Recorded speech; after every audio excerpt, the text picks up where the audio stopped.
Welcome to the F50 Woman Podcast, dedicated to sharing stories from a diverse community of women in order to provoke you into a passionate pursuit of life, build unshakable character, and achieve extraordinary things. Now, here is your host, Julia Jack. She always wanted to do something to change the world, and she considered for a minute that going into politics might be the way. But she changed, and she grew through challenges, travels, and her pursuit of faith. She spent 45 years leading in the ministry. Now, only a short time after the loss of the love of her life, she sat down with me to chat about it all.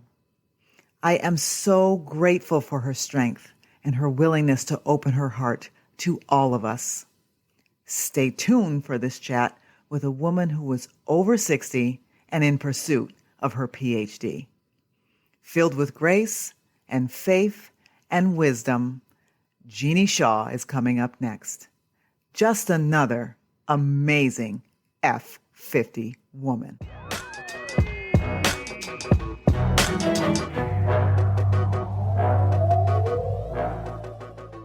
Hey, welcome to the F50 Woman Podcast Show. Thank you for joining us. I have the amazing Jeanie Shaw with us today. She has agreed to join us all the way from Massachusetts, and she is, I will call her an official and an unofficial elder woman. And I know I was talking to someone recently, Jeanie, and she did not want to be an elder woman. So I am working on helping people to understand that that is a positive word. Yeah. It's not an old cranky lady telling you not to do stuff word. So thank you for being here. Thank you for joining us, and thank you for sharing your story. Oh, thank you, Julia. It's great to be here with you. Thank you. And we're going to just jump right in. So as those who are listening know, we start off with who you were as a younger woman, what you were like, what you wanted to do. Help us to get to know Jeanie when she was either really little or a preteen or whatever you want to share. Oh, thank you. Yeah, I have to think back a long time now. I'm 67 years old. So yes, it's funny. I don't have a tremendous amount of memories from the really, really young years, but I was the youngest of four girls. And so that was a lot of fun. But I grew up from the time I was a baby going to where God, where the Bible was just a tremendously important thing in my family's life. My dad was an elder in the church, and I'm so appreciative. My parents really lived the life of Christians, and that was really, really helpful for me, for sure. But I grew up in a time, I'll start maybe in high school, tell you just a little bit there, because I graduated high school in 1972. And the late 60s and early 70s, it was crazy times. And there were a lot of societal upwars and changes during that time. When I think back, my senior year of high school combined, this was in the years where desegregation was just starting. And I grew up in Florida. And so my senior year, all Black and all white high school came together.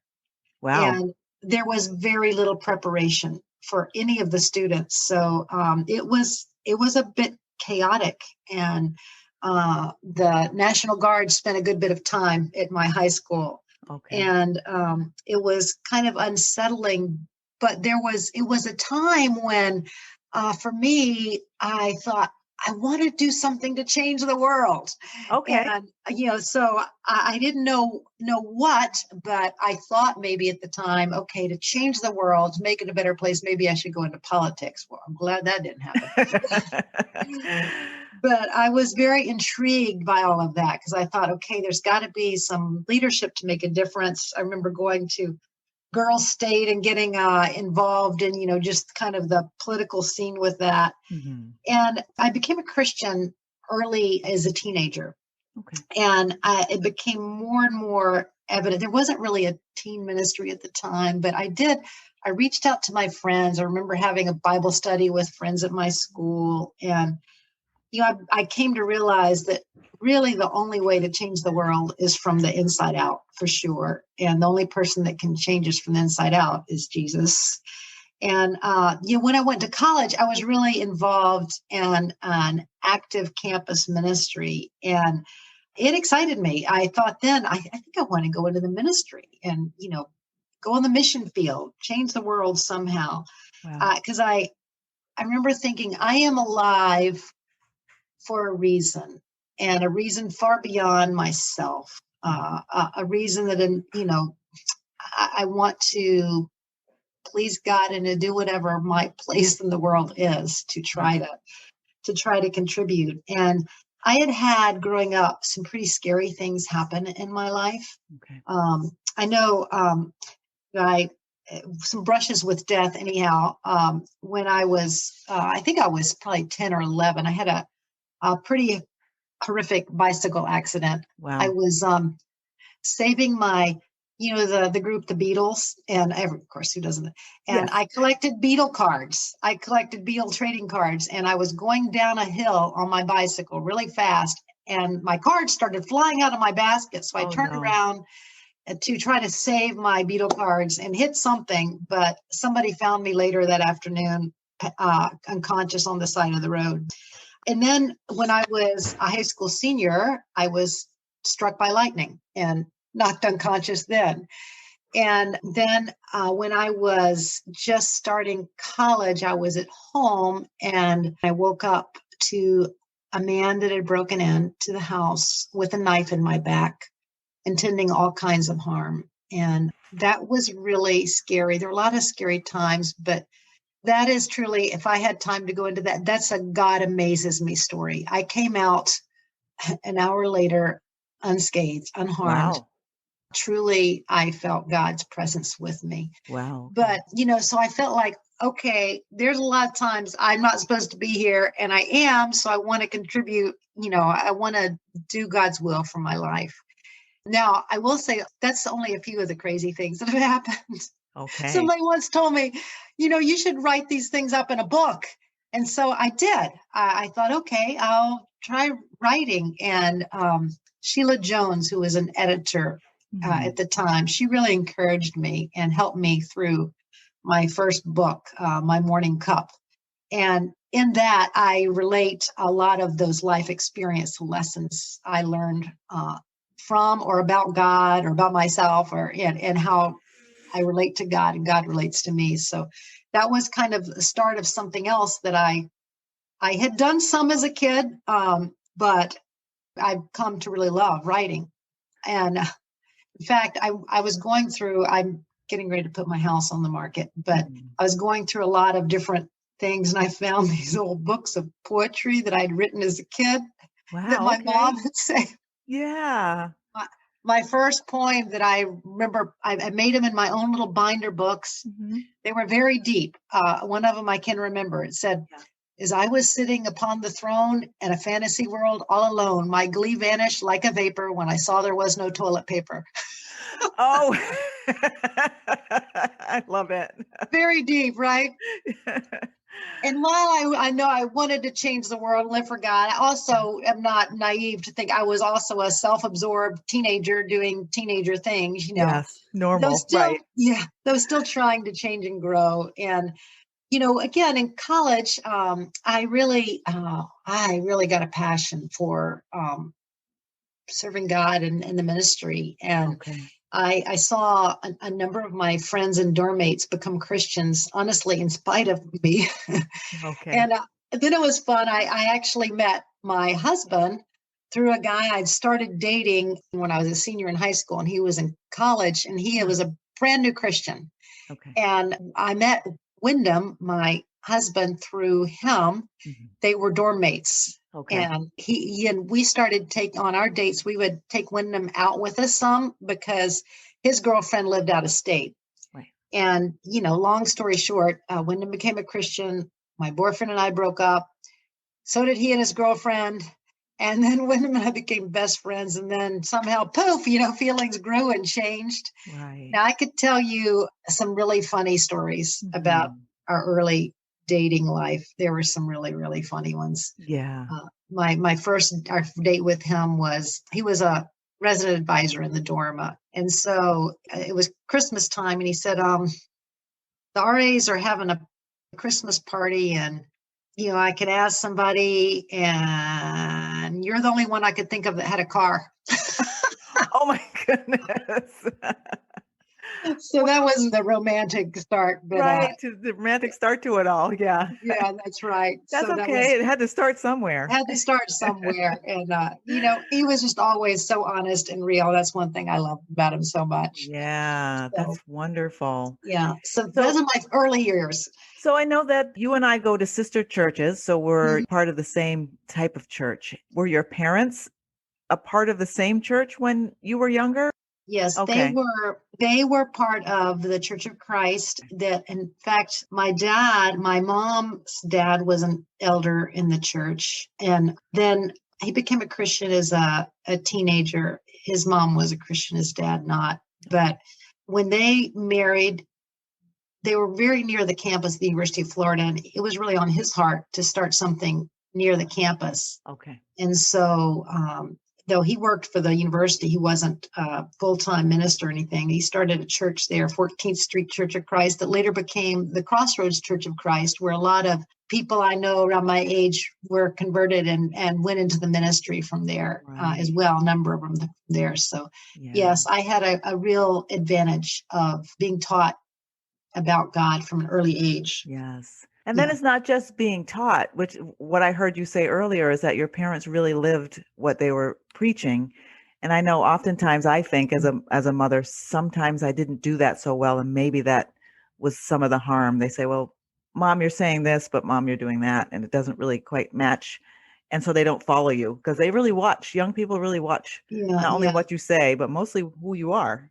yeah. So I think Well, that's amazing to be generations. yeah, Yeah. God is full of grace for us all. They weren't perfect, but at the same Right. time, the thing I knew that God was first in their life. I knew Yes. that. I saw them praying and reading the Bible, and I knew what their values were and their generosity. And it just, it was quite evident. I mean, there was Yeah. my dad would use this phrase when people asked him what he did. He was a dean of admissions at the University of Florida. He said, my occupation is this, but my preoccupation is the kingdom of God. Ooh, So, I like that. isn't that great? So yeah. Yeah, yeah. And so I'm curious how that played out in the times where where everything was being desegregated. I imagine that there was strife in that, union trying to unite the two different races in the same school. How did your Christianity play out in that environment? Well, I think I was pretty naive, Okay. honestly. To be honest, Hmm. I've learned more about systemic racism in the past 2 years than I have Right. all my life. Okay. And to me, I was just, hey, these were, people are people, but Yeah. I didn't realize how deep rooted some of the systems were. Right. And one of my good friends at the time, he did, Hmm. and he was really very active in trying to really, really create more racial unity in the school. I do remember, we would meet. I was in student government, and we would meet. The two student governments from the different schools come together and try to really make progress for the rest of the school. And I remember leaving one of those meetings and getting caught in a riot. And that was really scary. Yeah. Um, it was really what I loved is in the church at that time, too. It was very unusual because it was desegregating as well. Right. And that was not common at the Right. time. And, in the South, it was a bit, there was a lot more separation. I mean, I grew up in a time where when I look back, I feel a sense of remorse. And I was a kid, but I Yeah. remember seeing the different bathroom doors and stalls, and I Right. would be curious, but I thought, why didn't I stand? I was a Mm. kid. I was naive. Yeah. And you were a But kid. Yeah. yeah, but Yeah. but it bothers me now that I Right. didn't, that I didn't do more. Right. Yes. Yeah. But that whole situation, I don't think anyone could have changed it. It's almost like it Right. needed time to Exactly. sort Yeah. of melt, if you will, for Yes. the lack of a better Yeah. word. Yeah. So you gave us a lot of meat about a lot of things that helped to shape you when you were younger. So just share with us about Jeanie now, what you do, who you Okay. are. Tell us about you.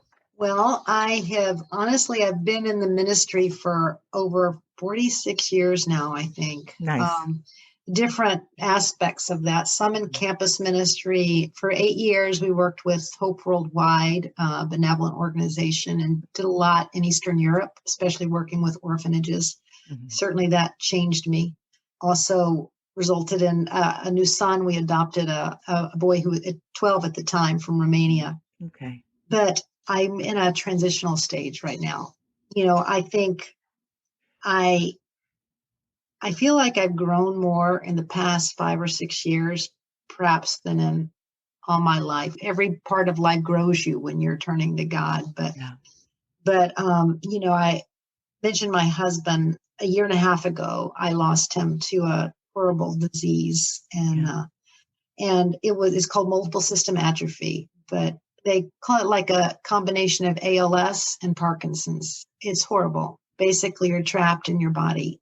Body can't do anything, and finally just can't breathe anymore. Yeah. And I was his caretaker for those years, and so I think certainly that plays a part of who I am now. Yeah.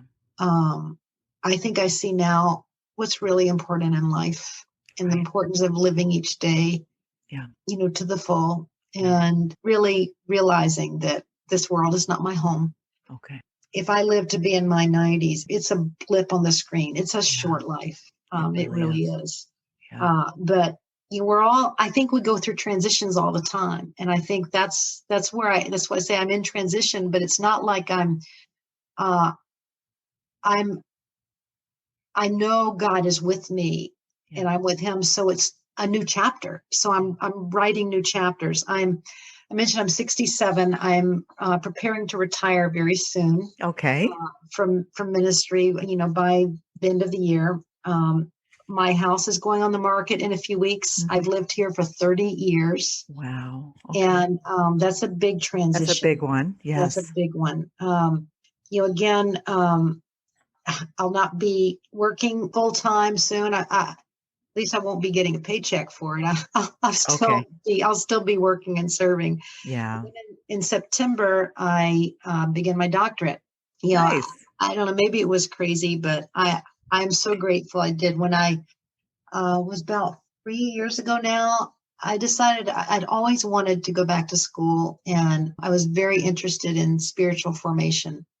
And while I was caregiving for Wyndham, I decided to go to school, and while I would sit with him late at night while I do my work. And Wow. it Okay.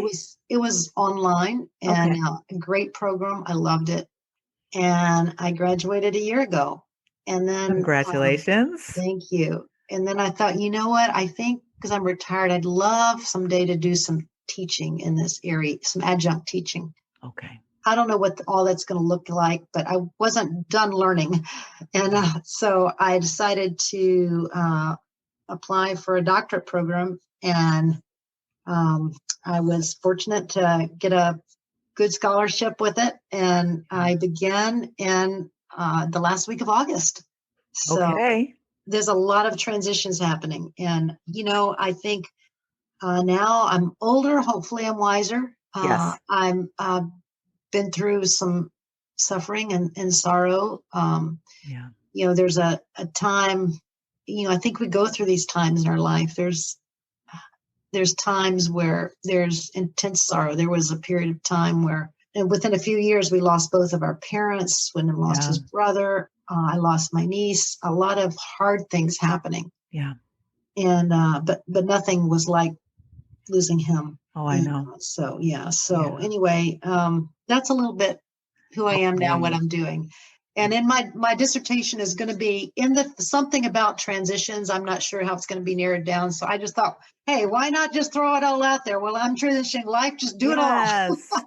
Yes, and that's funny because that was my question. I heard you talking about we have many transitions, and I'm wondering if you went through all of the transitions gracefully. I know there are a lot of people dealing with ill, family members who are, especially when you're around 50, your parents start ailing and needing you more. I know as you're younger, you might lose sisters, brothers, Yeah. even more parents, grandparents. Did you face all of those different transitions with grace? I mean, share with us and teach us a little bit about how to make those transitions. Yeah. Well, I sure hope I got him with grace, because I was counting on the grace of God. Right. Yes. But, I think I went through them desperately, Okay. desperate for God to be close to him. Okay. And that made it okay. It was hard as everything, but, Yeah. I knew in the suffering, Yeah. God was with me. He didn't answer my prayers like I had hoped, Right. but I have to trust. I would go back to rock scriptures for me, Isaiah 55, 8-9, for my thoughts are not your thoughts. Neither are my ways your ways, says the Lord. Right. For as the heavens are higher than the earth, so are my ways higher than your ways, and my thoughts than your thoughts. Right.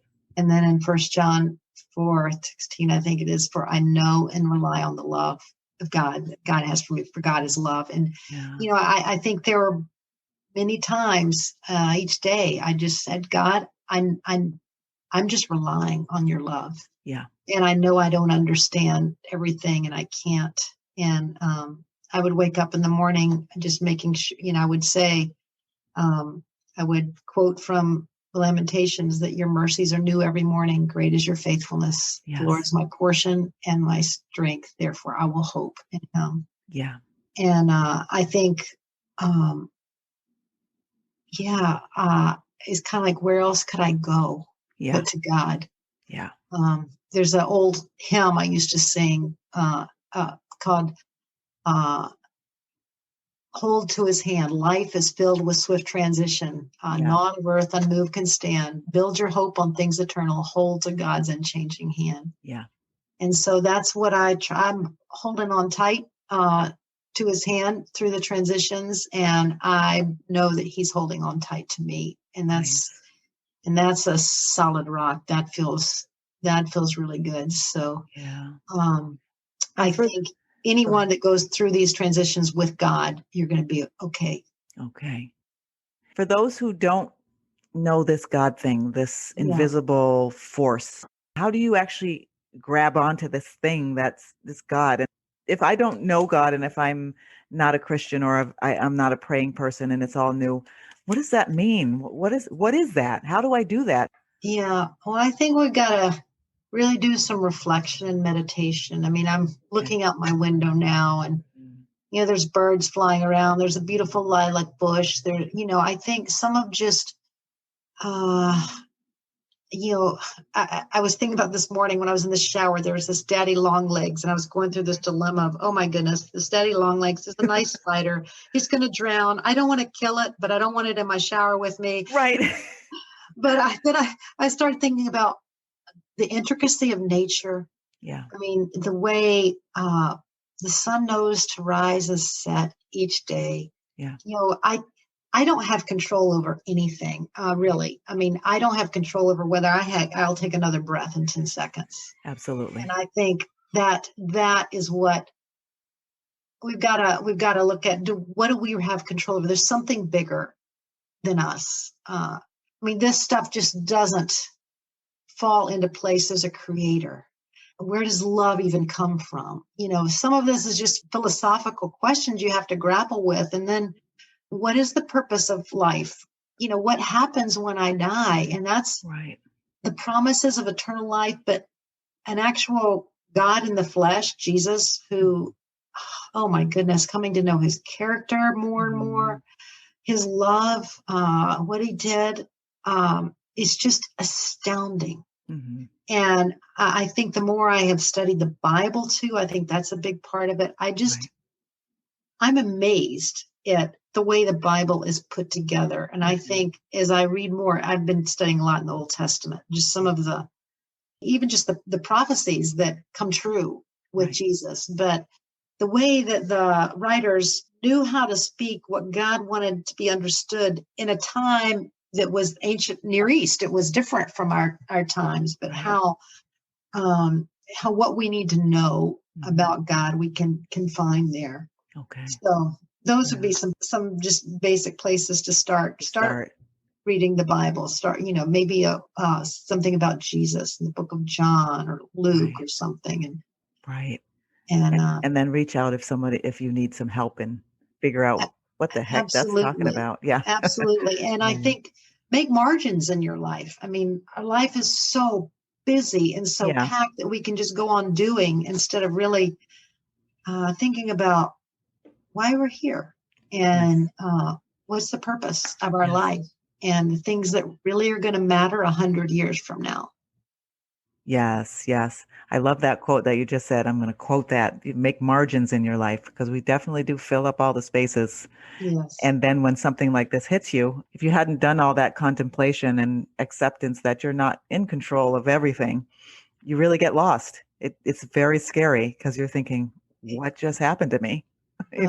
Where do I go? What do I hold on to? Exactly. And I love that you were saying, sit and contemplate, look at the birds and how the sun rises and sets and then how amazing nature is. And you don't have control over any of that. So I think that's all incredible advice for those of us who have read the Bible and are trying to get there still or have some knowledge, and those who definitely don't. That's a beautiful way to start. So thank you. So you did highlight that you lost your husband. I know that's the hardest thing that's happened to you. Would you say that was the moment, that was your major pivot moment in life that brought you to a new place? Is that to use your words, is that your major transition to date?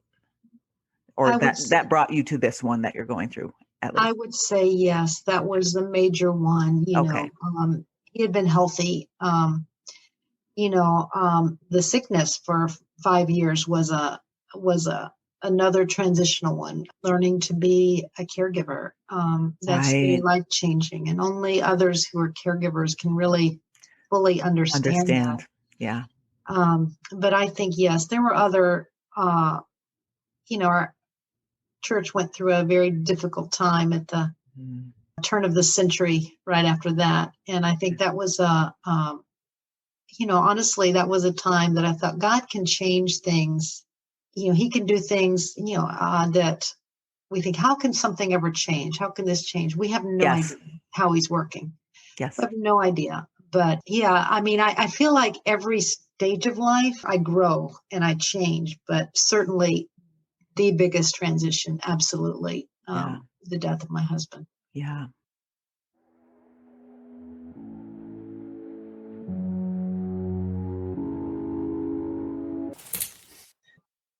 Do you think even when we have transitions that we can be mentored or helped through it? Or sometimes is it just your transition and you're across to bear?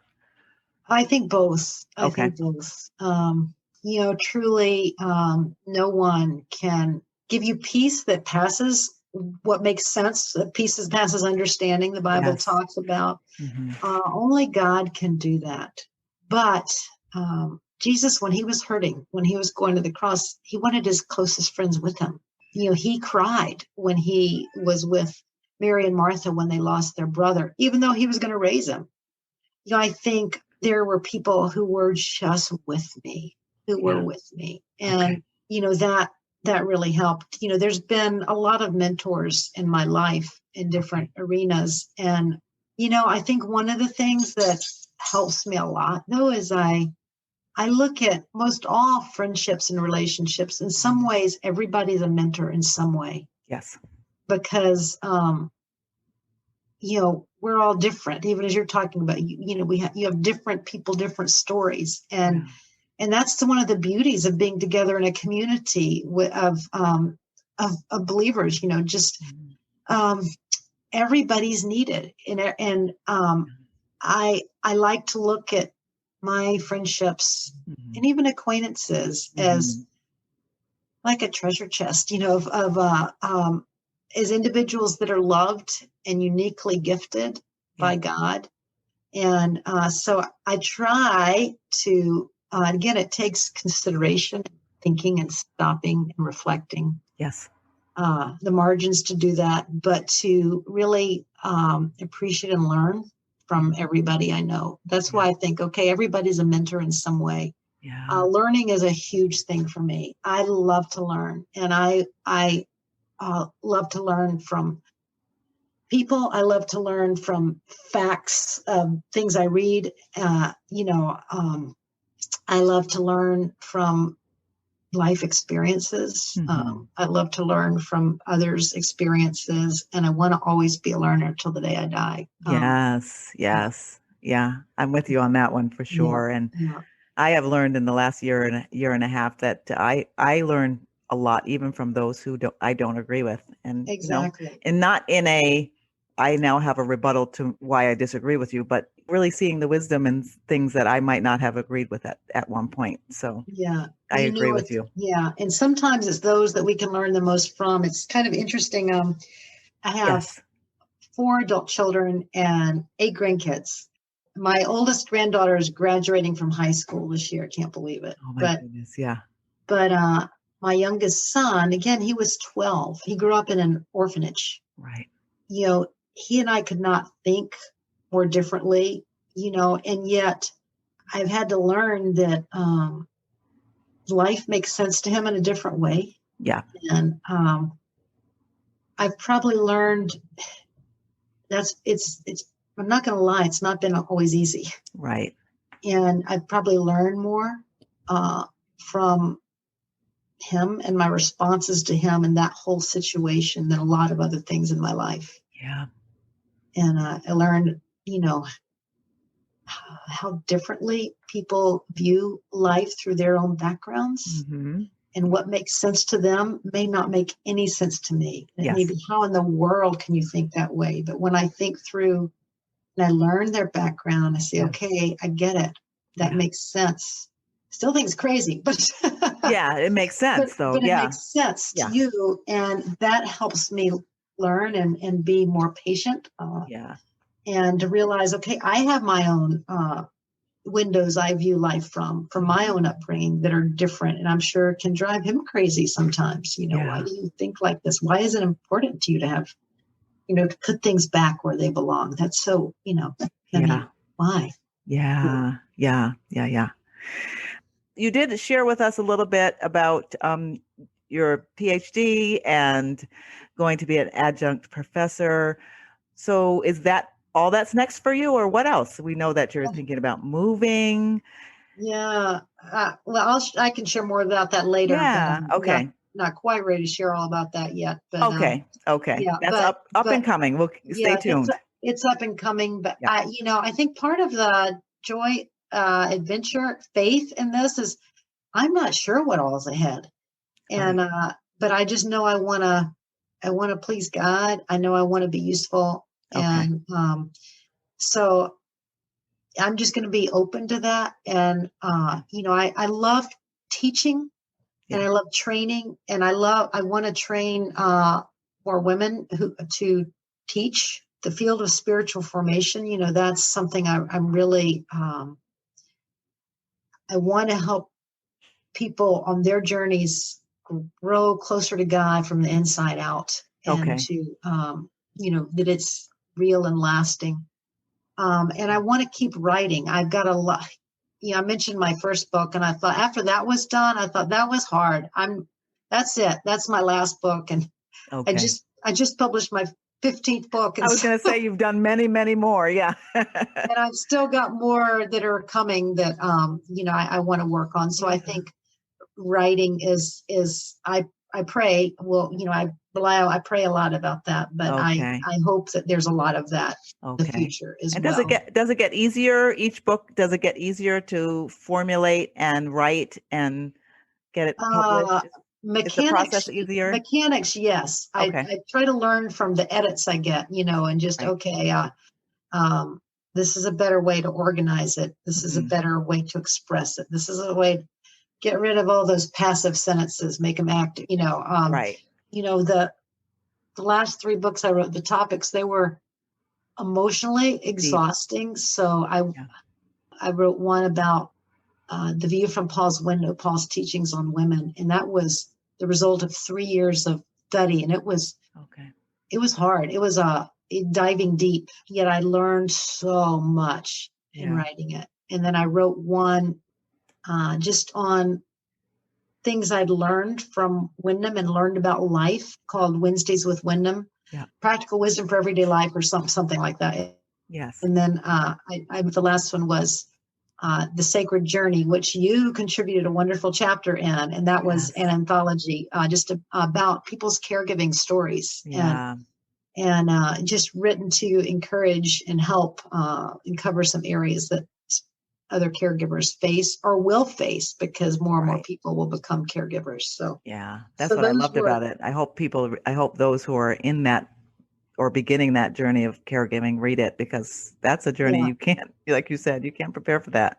Exactly. And so it's, so in some ways the mechanics get a little easier, but none of those topics were easy. And so you have to kind of dive deep into your emotional journey to connect with your readers as well. Because to me, that's important. If I can't connect with readers and not contribute something valuable, then don't waste ink, Don't waste time. Don't waste anybody's time. Right. So, So if you met your younger self, what would you advise her? Don't worry so much about what other people think, except for what God thinks. Okay. Don't be a people pleaser. Okay. Well, respect others, but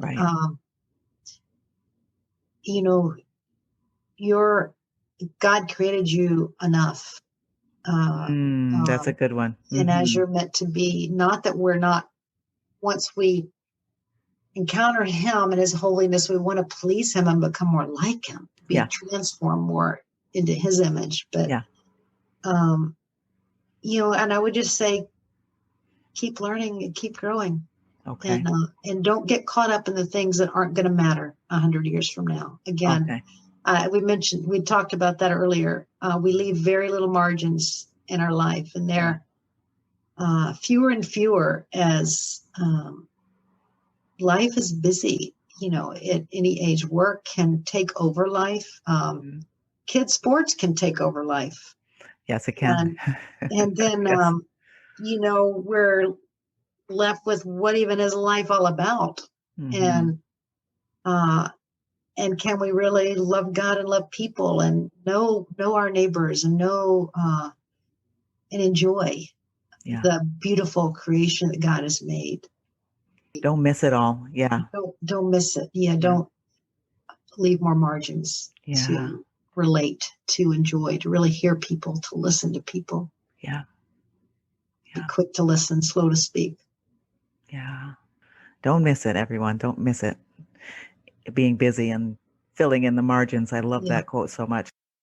So this is a perfect question for you. You are the perfect guest for this question. Why do you think evil spreads faster than love? Or do you not even think that's true? I think both are very contagious. Okay. Yes. And do you? Because sometimes I wonder if love is contagious. It feels like evil seems to be like a contagion. It just takes over. But love is sort of like, well, I don't know if I really want that. It's not real. We question it more. But go ahead and tell me what you think. Well, I just think of times when somebody specifically and shows me love or kindness or something, it you respond to that in a way that, that felt good, and I want to give back. I want to keep doing it. So in that way, yes, I think love is contagious. Okay. We love, the Bible says, because he first loved us. Yeah.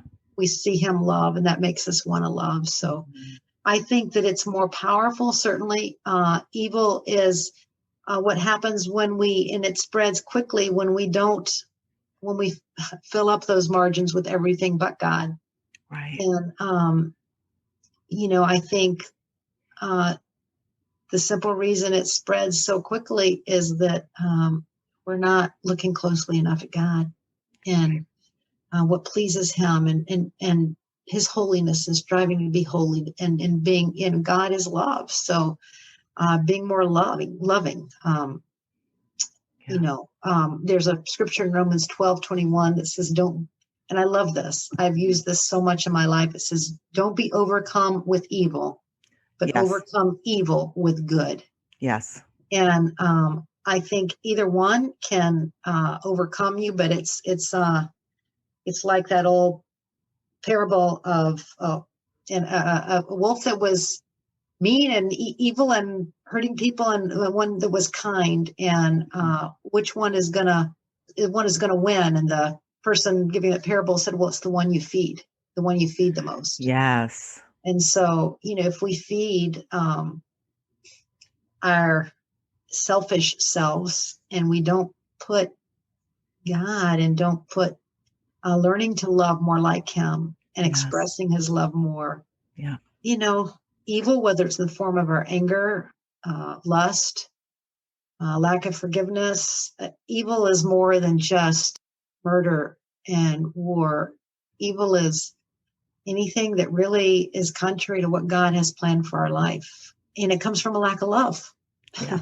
So that's where, again, which one are we going to feed? Yes. I mean, you look at the media, you look at everything, and it is not just feeding, but providing banquets for evil. I saw a movie once, and the movie was about, I guess there was another world somebody created somewhere, and there was this machine you go through. But the point was, the machine was feeding the earth these visuals of war and, like you're saying, all of this type of evil. Uh-huh. And the message I got out of the movie was basically what you're saying, is that we're watching this TV that's basically telling us, they're going to get you. You got to watch out. You're not safe. Be afraid. Mm-hmm. And you would watch the individuals on this on the first Earth, I'll call it, watching the TV and almost getting dragged into it. And the young girl who ended up traveling to the next world and finding out what was going on was trying to tell everybody that it's just not real, that it's all made up, that it's, Wow. Yeah. And I just love that movie because it comes to the end before you realize it. And it's not one of those movies that's not stated that's the point of the movie. But you understand later on that we're this other place or whatever is creating it in our real lives is making it happen. Like you said, we watch TV. My husband and I were looking the other day, news reports. Somebody died, somebody was murdered, somebody got lost, somebody got stolen, somebody got, and if you read that all day long. Oh, totally. I'm telling you what, I'd probably yell at my neighbor, lock my doors. Exactly. Yeah. So that is a great point. We've got to start feeding something else. Mm-hmm. Yeah. And so, if that's what we get on our social media or our TV, we have to turn from it and turn to something else. Yeah. So let's get a couple of tips from your playbook. I know you've written 15 plus books. Tell us what book you would advise all women to read. It could be yours or it could be another. Oh boy. That's a really hard question for me. Now it's easy for me to say the Bible, right? I thought that's what you were going to say. Yes, absolutely. That's what I would advise everybody to read because it never gets old. Yes. And apart from that, I would just say never just read one book. Okay. Yeah. Again, I love reading, and I've got a website. It's called jeaniesjourneys.com. And a recent post, maybe it was a few months back, I put my top book. I try to go through my top books from the year before. Okay. And I read a lot. And so I put some there that are kind of the recommendations, because I'm kind of the person that every few books I read, I'm going to have a new favorite. Okay. I was trying to think some of my favorites from this past year. Was one called Margin. Okay. Was a book called With by Sky Jathari. Okay. Shattered Dreams. Is Margin a fiction book, a nonfiction book?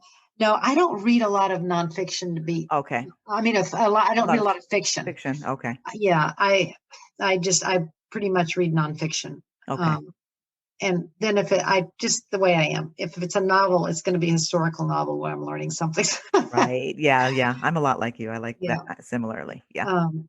Again, a book called Shattered Dreams by Larry Crabb. That was really helpful for me. Okay. I read over Easter time, and I loved it. You started with what people call Ash Wednesday and go to Easter, and it's called 40 Days of Decrease. It was a great little study for me. I'm going to do it again. Okay. I read And what recently. was that about? 40 Days of Decrease. It's oh my goodness.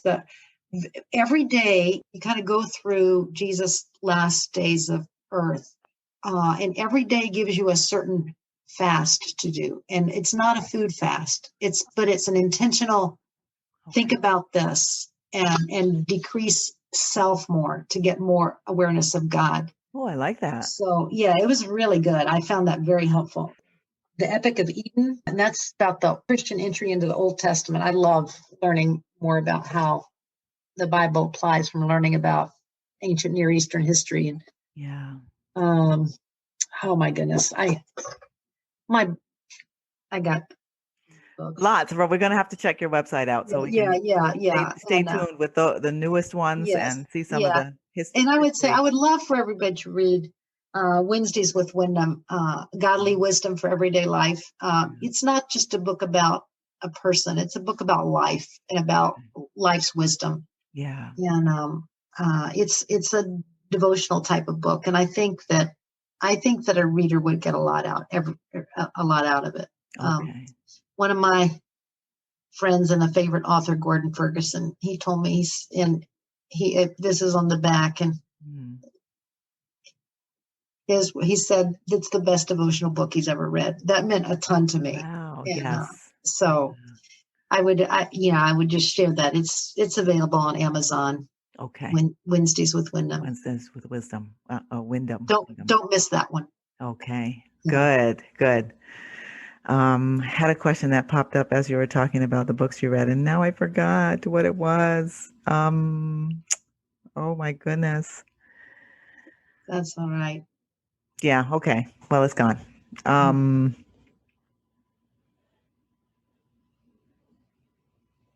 Yeah, I can't find it. Darn. No, that's all right. No worries. Okay. So tell us from your daily, habits or daily doings, what is the one thing that you cannot not do every day? So one thing that you have to do every day? You mean other than like brushing my teeth? Yes. I got to do that every day. Unless that is your thing, then that could be the thing. Yeah. I got to do that every day. But, meditating. And I'm not talking about, sitting cross-legged. I'm just talking about I take some time before I get out of bed in the morning. Okay. Just to really, it's God in me. I tell him good morning. Okay. I ask him how he is. Yeah. I'm sure he's fine. He doesn't but it's a relationship. I ask him to be with me through the day. I ask him to use me, to make me aware of him, to make me aware of other people and their needs. I need that. If I don't do that every morning, even before I get out of bed, it's not as good. Okay. And I do that when I get back in bed too, before I go to sleep. There's a thing called the spiritual examine where you kind of go through your day and see God at work and reflect on it. And that really helps me a lot. Okay. And if you didn't do that, what would you be sleepless? Would you be restless? No, I wouldn't be sleepless or restless, which is good, because I don't feel like, oh my goodness, if I leave that out, I'll be, God's still with me. I'm still with God. But I would feel, it's like in any close relationship, if you just go a while without some depth of conversation, it's not as intimate. Okay. And to me, intimacy with God is really important. And I don't want to miss that. I don't want to miss what it could be. It's just too special. It's too great. I don't want to miss it. Right. Yes. Yeah. And let me just ask you one more question before we close out. Over the years, you're talking about intimacy with God. How did you grow that? You talk to him in the morning and you sort of go through your day and see how he was working throughout your day. But how did you grow that from when you were a young girl? I know your parents loved God and they taught you about God. Yeah. But how did you grow? Because we all really want to grow in intimacy with God, I want to get to the point where I almost feel like he and I are one. I think I would go back to those margins again. It's taking the time to do that because again, life takes over. It good things in life. Yeah. And we've got to be intentional. Okay. And taking some time to really be with God, not just do for God or God do for us, but to be with God and to even learn what that friendship feels like. It's easy to have superficial relationships or relationships that are just about doing but God really wants relationship with us. And there's no shortcut than really getting time. I love to walk and I love to walk in nature. Sometimes I'll specifically go to the mountains or I'll specifically go to the ocean and just take several hours. I call that my spiritual retreat. Yeah. And can't do it all the time for sure, but where I get recalibrated, refocused. And so I think if we stay close to him each day and if we're learning each day, it kind of trains us for the big things because, it's all about what we do each day and where our focus is each day that gets us ready to face things we don't expect or the transitions or the suffering. Yeah. It's those little decisions each day that make for the big ones. Yes. Yeah. Keep us confident and solid, have a solid rock to stand on with the big ones. Yeah. And I think my mind right now is just trying to think in terms of somebody who doesn't really have a relationship with God or doesn't really know him.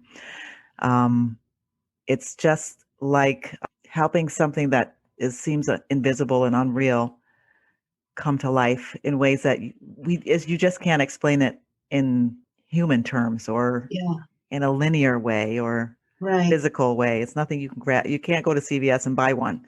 Exactly. So you just have to maybe, and I'll ask you this question. It's almost like faking it till you make it, where you're talking to them and it may feel kind of quirky, like, well, God, are you there? Yes, my name is Julia. Absolutely. There's times when I still say, God, are you hearing me? And I think we've got to be real with God. That's one of the things in the Bible. It's not all blessings and promises. There's a lot of laments where in the Psalms, read through those. David is saying, where are you, God? And that's real. We've got to be real with God. One of the things that I've appreciated so much after Jesus had died and come back, Thomas was a bit of a doubter. Yeah. And, we may know that story, but Jesus says something. He said, you have seen and believed. Blessed are those who believe and haven't seen. Right. And I love that God knows that it's not as easy to believe and we haven't seen. I think about this a lot. I was married to Wyndham for 43 years. I listened to him. I talked to him. We touched. We were so close. Yeah. And now he's not here. Right. But I feel a connection with him still always. He's always here. He's always in my heart. And while I haven't physically been with God, I have seen his working in my life and in others' life. I see what he does in nature. Yeah. I felt his presence in my life. And as the apostle said, where else can we go for eternal life? I mean, what's the answer to death? The fact that I have eternal life, and I have hope. Hope is everything. I've got that for real. And he's reliable. So I would just say start somewhere, talk to him, tell him your doubts, tell him what you're feeling. Yeah. But okay, if you're there, I'm seeking you. I want to, because that's what God's looking for, the seeker. Yeah. Okay. He'll find us. And you are all in, and I can hear that you're all in. But was there ever a time that you were out? You were like, okay, that's it. I'm not doing this anymore. I don't know what this is all about. Did you ever have a serious time of doubt where you had to wrestle? Oh, there's times I've wrestled with faith. Okay. Yes. But I knew I wasn't never going to go anywhere because where else is there to go? Yeah. Yeah. I knew too much of what was true. Okay. When I was making my decision to become a Christian, I tried, to get involved in various types of sin. And I always just, I never could enjoy it enough because I always knew it was wrong. But I just thought, God, if I trust God's love, trust him. That's a big thing. And I do trust him. Before we go, could you tell us how listeners can get in touch with you after this podcast is over? Sure. Yes. Feel free to email me. Mm-hmm. It's shaw.jeanie@gmail.com. That's shaw.jeanie@gmail.com. You can also, my website, there's a place to comment and reach me there. That's Jeanie's Journeys. That's all one word, JEANIES journeys.com. Okay. And I will have all that down in the comments or in the write-up. So you'll be able to find that and click on the link there. Great. But thank you so much for sharing your journey. Thank you even more for sharing your faith. Thank you for sharing your hard spots and hopefully helping some others to understand that we can get through it. Yeah. Thank you. Thank you so much. You've been listening to the F50 Woman Podcast. Join the F50 Woman movement and this diverse group of voices to help change the world one woman at a time. Why should you join at your age? Because we're not done yet.